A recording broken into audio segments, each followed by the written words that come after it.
Hey, you bastards. For Thanksgiving this year, I ordered two 4-pound French pork loin racks from our friends at Brandy Meats in Cincinnati, Ohio. I ordered the racks on a Tuesday. They were sitting on my front porch Wednesday morning, vacuum sealed in a cooler. It's a great company. They've got great meats. Check them out. Today, I want to show you all a recipe I did for pecan crusted pork loins. I started with a pretty simple brine. I used 2 cups of apple juice, half a cup of minced garlic, and 3 tablespoons of kosher salt.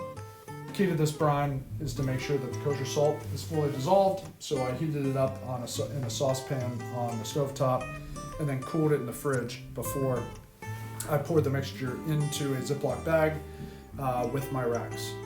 I brined each rack for 24 hours. I would say minimum of about 4 hours, but longer the better. Just make sure you get all the air out of the Ziploc bag, throw it in the fridge, and you're good to go. For the pecan crust, I used 2 cups of pecan pieces, 2 tablespoons of thyme, half a teaspoon of cayenne pepper, a little bit of salt and pepper to taste. I used a food processor on the pulse setting. Basically wanted to make sure the mixture was ground up fairly well. Not too fine, but enough, kind of size of small peas. I used a mustard bind. I prefer yellow mustard.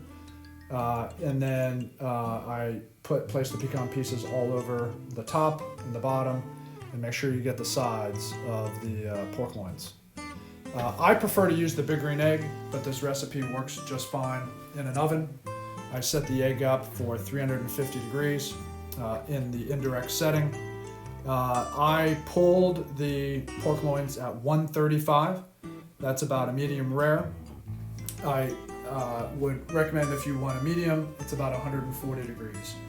Potentially the biggest key on a pork loin, in my opinion, is letting it rest.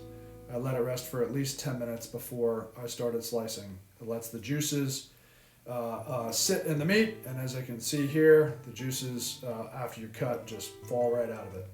Great piece of meat. Pork loins are very easy to do. They are great around all holidays, and basically the slicing is really easy. You just cut in between each one of the bones, and make sure that you've got a good handle on each of the racks so you don't cut yourself. But this is a great recipe. I want to thank again our friends at Brandy Meats for the awesome meats, and hopefully you guys have a good chance to check out this idea. You can find us on Instagram at carnivorous_bastards.